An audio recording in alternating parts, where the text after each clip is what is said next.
Hi everyone, welcome back to trending IT channel. 6ஆம் வகுப்பு தமிழ் பாடத்தில் முதல் இடைப்பருவ தேர்வு ஆகஸ்ட் 2024ஆம் ஆண்டுக்கான மிகவும் முக்கியமான வினாக்களை தான் இந்த வீடியோவில் நம்ம தெளிவாக பார்க்க போகிறோம்.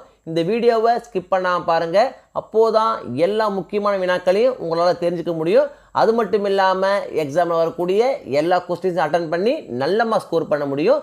இது வரைக்கும் நம்ம சேனலை சப்ஸ்கிரைப் பண்ணாதவங்க சப்ஸ்கிரைப் பண்ணிக்கோங்க. அப்படியே பக்கத்தில் இருக்க பெல் ஐக்கான் சிம்பலையும் ப்ரெஸ் பண்ணிக்கோங்க. அப்போது தான் நான் அடுத்தடுத்து அப்லோட் பண்ணுற வீடியோஸ் உங்களுக்கு வந்து சேரும். சரி, வாங்க நம்ம வீடியோக்குள்ளே போகலாம். பாடம் இன்பத்தமிழ். இந்த பாடத்தில் என்னென்ன முக்கியமான வினாக்கள் அப்படின்னு பார்த்தீங்கன்னா, பாரதிதாசன் தமிழுக்கு சூட்டியுள்ள பெயர்கள் யாவை? ரொம்ப இம்பார்ட்டன்ட் கொஸ்டின். நெக்ஸ்ட் கொஸ்டின், சமூக வளர்ச்சிக்கும் நீருக்கும் உள்ள தொடர்பு யாது? இதுவும் பார்த்தீங்கன்னா ரொம்ப important question. Next question, Tamil மொழியின் சிறப்புகளாக இன்பத்தமிழ் என்ற பாடலில் பாவேந்தர் பாரதிதாசன் கூறுவன யாவை? ரொம்ப இம்பார்ட்டன்ட் கொஸ்டின். பாடம் தமிழ் கும்மி. இந்த பாடத்தில் என்னென்ன முக்கியமான வினாக்கள் அப்படின்னு பார்த்தீங்கன்னா, தமிழ் மொழியின் செயல்களாக கவிஞர் கூறுவன யாவை? நெக்ஸ்ட் கொஸ்டின், செந்தமிழின் புகழ் எங்கெல்லாம் பரவ வேண்டும் என்று கவிஞர் கூறுகிறார்? நெக்ஸ்ட் கொஸ்டின், கால வெள்ளத்தை எதிர்த்து நிற்கும் மொழி தமிழ் என்று கவிஞர் கூறுவதன் காரணம் என்ன?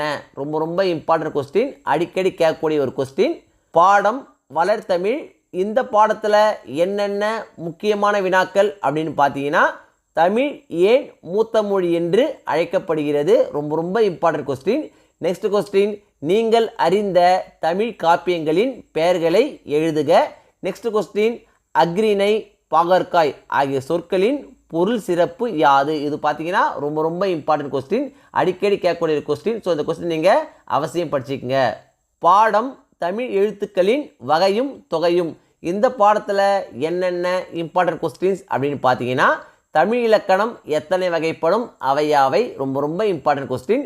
நெக்ஸ்ட் கொஸ்டின், மெய்யெழுத்துக்களை மூவகை இனங்களாக வகைப்படுத்தி எழுதுக. நெக்ஸ்ட் கொஸ்டின், தமிழ் எழுத்துக்களுக்குரிய மாத்திரை அளவுகளை குறிப்பிடுக. ரொம்ப இம்பார்ட்டன்ட் கொஸ்டின், அடிக்கடி கேட்கக்கூடிய ஒரு கொஸ்டின். ஸோ இந்த கொஸ்டின் நீங்கள் அவசியம் படிச்சுக்குங்க. பாடம் சிலப்பதிகாரம். இந்த பாடத்தில் என்னென்ன இம்பார்ட்டன்ட் கொஸ்டின் அப்படின்னு பார்த்தீங்கன்னா, சிலப்பதிகார காப்பியம் எவற்றை வாழ்த்தி தொடங்குகிறது? இந்த கொஸ்டின் பார்த்தீங்கன்னா ரொம்ப இம்பார்ட்டன்ட் கொஸ்டின், அடிக்கடி கேட்கக்கூடிய ஒரு கொஸ்டின். ஸோ இந்த கொஸ்டின் நீங்கள் அவசியம் படிச்சுக்கங்க. பாடம் காணி நிலம். இந்த பாடத்தில் என்னென்ன இம்பார்ட்டன்ட் கொஸ்டின் அப்படின்னு பார்த்தீங்கன்னா, காணி நிலம் பாடலில் பாரதியார் வேண்டுவன யாவை? ரொம்ப இம்பார்ட்டன்ட் கொஸ்டின், அடிக்கடி கேட்கக்கூடிய ஒரு கொஸ்டின். ஸோ இந்த கொஸ்டின் நீங்கள் அவசியம் படிச்சுக்கங்க. பாடம் சிறகின் ஓசை. இந்த பாடத்தில் என்னென்ன இம்பார்ட்டன்ட் கொஸ்டின் அப்படின்னு பார்த்தீங்கன்னா, பறவைகள் எக்காரணங்களுக்காக இடம்பெயர்கின்றன? ரொம்ப இம்பார்ட்டன்ட் கொஸ்டின். நெக்ஸ்ட் கொஸ்டின், சிட்டுக்குருவியின் வாழ்க்கை பற்றி சிறுகுறிப்பு எழுதுக. நெக்ஸ்ட் கொஸ்டின், பறவை இனங்கள் அழியாமல் காப்பாற்றப்பட நாம் செய்ய வேண்டியவை பற்றி சிந்தித்து எழுதுக. ரொம்ப இம்பார்ட்டன்ட் கொஸ்டின், அடிக்கடி ஒரு கேட்கக்கூடிய கொஸ்டின். ஸோ இந்த கொஸ்டின் நீங்கள் அவசியம் படிச்சுக்கங்க. பாடம் கிழவனும் கடலும். இந்த பாடத்தில் என்னென்ன இம்பார்ட்டன்ட் கொஸ்டின்ஸ் அப்படின்னு பார்த்தீங்கன்னா, கிழவனும் கடலும் என்னும் படக்கதையை உங்கள் சொந்த நடையில் கதையாக எழுதுக. ரொம்ப இம்பார்ட்டன்ட் கொஸ்டின். ஸோ இந்த கொஸ்டின் நீங்கள் அவசியம் படிச்சுக்கங்க. பாடம் முதல் எழுத்தும் சார்பெழுத்தும். இந்த பாடத்தில் என்னென்ன இம்பார்ட்டன்ட் கொஸ்டின் அப்படின்னு பார்த்தீங்கன்னா, முதல் எழுத்துக்கள் என்பவை யாவை? அவை எதனால் அவ்வாறு அழைக்கப்படுகின்றன? ரொம்ப இம்பார்ட்டன்ட் கொஸ்டின். நெக்ஸ்ட் கொஸ்டின், சார்பெழுத்துக்கள் எத்தனை? அவை யாவை? இதுவும் பார்த்தீங்கன்னா ரொம்ப இம்பார்ட்டன்ட் கொஸ்டின். இந்த பாடத்தை பொறுத்த வரைக்கும் இந்த 2 கொஸ்டினுமே இம்பார்ட்டன்ட் கொஸ்டின். ஸோ இந்த 2 கொஸ்டின் நீங்கள் அவசியம் படிச்சுக்கங்க. பாடம் திருக்குறள். இந்த பாடத்தில் என்னென்ன இம்பார்ட்டன்ட் கொஸ்டின் அப்படின்னு பார்த்தீங்கன்னா, உயிருள்ள உடல் எது?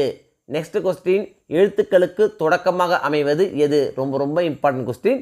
நெக்ஸ்ட் கொஸ்டின், அன்பிலார் அன்புடையார் செயல்கள் யாவை? இதுவும் பார்த்தீங்கன்னா ரொம்ப இம்பார்ட்டன்ட் கொஸ்டின், அடிக்கடி கேட்கக்கூடிய ஒரு கொஸ்டின். ஸோ இந்த கொஸ்டின் நீங்கள் அவசியம் படிச்சுக்கோங்க.